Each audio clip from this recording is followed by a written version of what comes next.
So the Uncharted movie and its 2-hour runtime, if you see this and you're not a fan of the franchise, you've never played any of the 4 video games, 5 technically if you're including Lost Legacy, 7 if you're including the PS Vita handhelds that nobody does, you might think, oh, this is a relatively entertaining yet slightly flawed action-adventure movie. Oh, it's got Tom Holland and Mark Wahlberg. I like those guys. Now, if you've casually played the video games, you might be like, well, that's not quite how they played out in the game, but I'll take it. And if you are a diehard fan of the series, a big old fat fan of the franchise, then you're going to be scratching your head, scratching your ass, smelling your fingers, and wondering where you went wrong. It's pretty bad. Let's get it.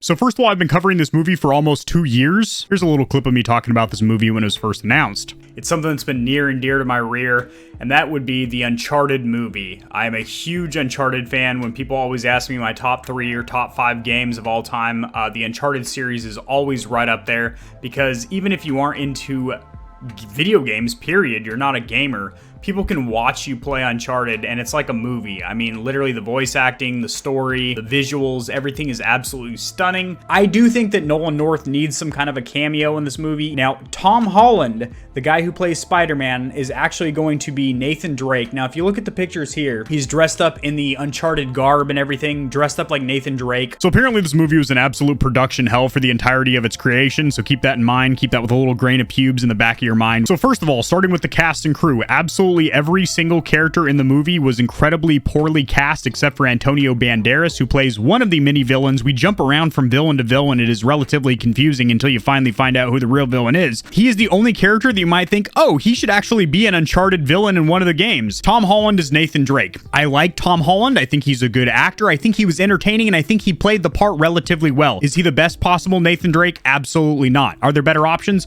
For sure. But because he is savagely popular right now, they thought it was an instant win to make that formula. Why reinvent the wheel when he's kicking ass to Spider-Man? He does a lot of his own stunts, so we can save a little bit of money there. I'm sure they compensated him quite well for the lead role, but let's cast him as Nathan Drake. So even as a young Nathan Drake, it just didn't fit. That's what she said, unfortunately. I will say the chemistry with Mark Wahlberg, who plays Sully, is pretty good. They actually vibe off each other, and they have a relatively good acting chemistry on camera. Mark Wahlberg is Victor Sully Sullivan. Nope.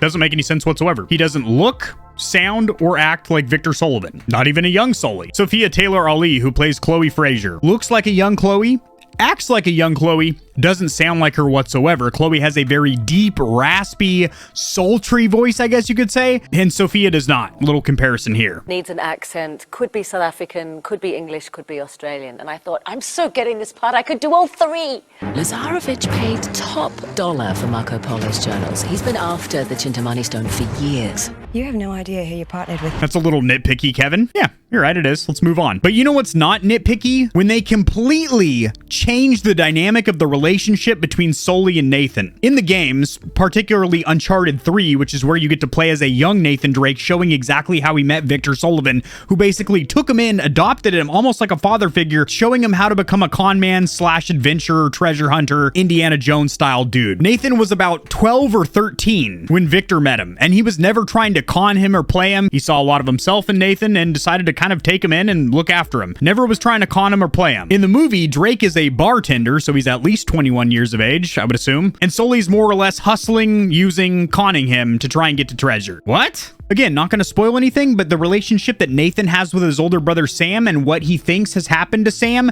and the mysteries behind Sam, not how it plays out in the game. Here's the thing. I understand that they are trying to compact, and when I say they, I'm talking about the director and producer and everyone working on the film, is trying to compact 3 roughly 6-hour campaigns or story modes into a 2-hour movie. But they spliced or blended together a bunch of the action scenes from the Uncharted games. For example, one of the most notable and exciting moments of the film is when Tom Holland is hanging from a cargo net outside of a cargo aircraft. And that leads me up to my next point, which is the fact that they didn't really need to reinvent the wheel or write a whole new script or anything, because the Uncharted games themselves are like motion videos. They are like movies. The voice acting, the facial recognition or acting, not to mention the stories, are like Hollywood movies. That's why these games are incredibly popular. Even if you are not a gamer, you've never picked up a video game in your life. Let me just explain it to you like this. You're basically controlling the main character or protagonist in a movie. I made a promise that I was done with this life.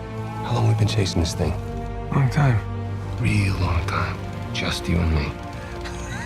No offense to these guys, but they don't get it. If you're done lying to me, then you should stop lying to yourself. The biggest pirate treasure of all time is within our grasp. Look, Nate, I'm gonna make you a one-time offer. Drop everything. Go home. Live your life. Or we can just end it right here. There's gotta be another way. I need you on this one.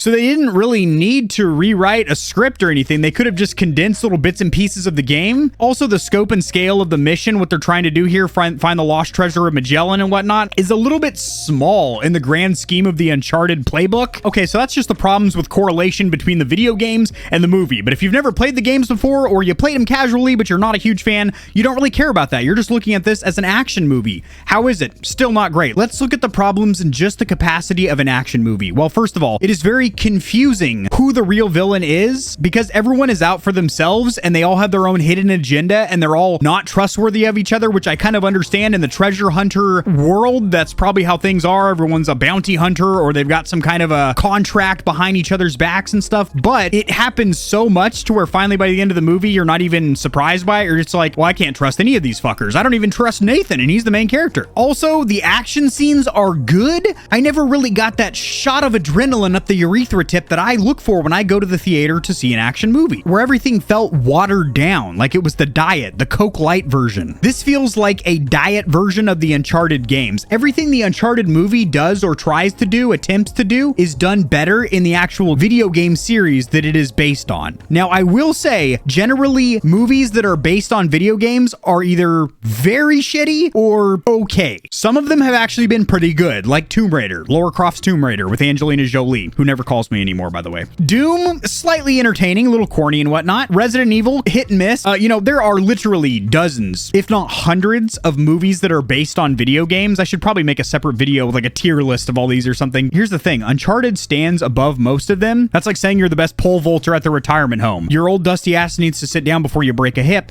for one. But two, there's not really a big standard or bar there. So video game-based movies are generally pretty crappy. And this movie is slightly less crappy, but still not great because, again, everyone is cast incorrectly. The story's incredibly confusing. The pacing's a little bit off. Much like the Fast and the Furious movies, not the original trilogy, but some of the latter movies like Fast 5 and forward. The action scenes are so goddamn ridiculous that if you even just think for just a minute, you're like, that's not even at all realistic. For example, there is no fucking way even the strongest heavy lift chopper can lift two fully intact pirate ships. What they would do is saw or cut these ships into sections and lift, individual beams or components and then reassemble it when it gets to its final destination like a museum. There's no way that those choppers could lift up those wooden boats, and even if they could lift those ships, they would not be as agile when they're maneuvering and whipping around like a couple of drones. Ridiculous. Oh, I'm gonna finish it up right here, but there are so many missed opportunities. First of all, the soundtrack. They do kind of tweak the Uncharted theme song, but they should have taken the original Uncharted theme song, main menu music, and had that run during the opening credits. There should have been so many more homages, throwbacks, tip of the hat to the Uncharted game, which the movie is based on, but there isn't. It's almost just like it's an action movie that happens to have the Uncharted badge, but it really is nothing like the Uncharted games, which is so unfortunate considering these games are simply masterpieces. There were so many other awesome Uncharted moments that I thought they could have thrown in there that they didn't. Maybe some giant parkour leaps or something, a slow motion leap. That's always action movie gold, but we didn't reach for that. But one thing I really did like, there was a little short cameo with Nolan North when he's on the beach. A lot of people won't even know who the hell that guy is. They'll be like, who's that guy? He was just talking on the beach. Even if you've played the games, unless you know what Nolan North, who's the voice actor of Nathan Drake, by the way, he's also voice acted for over 100 video games, including Ezio from the original Assassin's Creed trilogy and a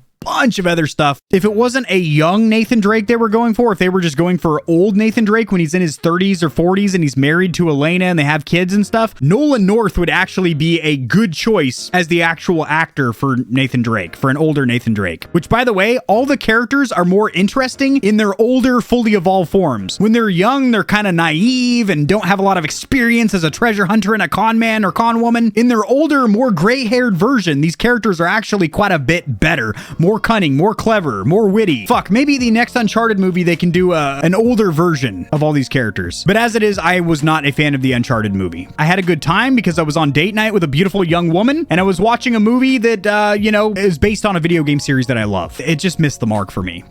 Hard. There is a tab on my YouTube channel as well as the description in every video to my merch store in case you're sick of being naked. I also have coupon and discount codes for many products including custom controllers and gaming chairs, found only in the description of my videos. Check me out at Facebook Gaming where I am a partner and upload a ton of exclusive gameplay content. Join the community Discord to chat with myself for the Stallions and Stallionettes of Gamer Heaven. And while I love each and every one of you bucking Broncos equally, if you want to become a Stallion or Stallionette by supporting myself as well as the channel, clicking on the membership tab allows you to become a member of Gamer Heaven where you unlock a ton of exclusive perks. Smacking the thumbs up button, otherwise known as liking the video, will help it to get seen by more gamers. This information will reach and assist them as well. Subscribe for more content like this. I cover news in the gaming community and industry as well as tutorials helping you get set up streaming and YouTubing, and honest gaming peripheral reviews, keyboards, mice, headsets, controllers, mics, chairs, etc. And I'll see you tomorrow because I upload daily. Usually. Most of the time. Peace.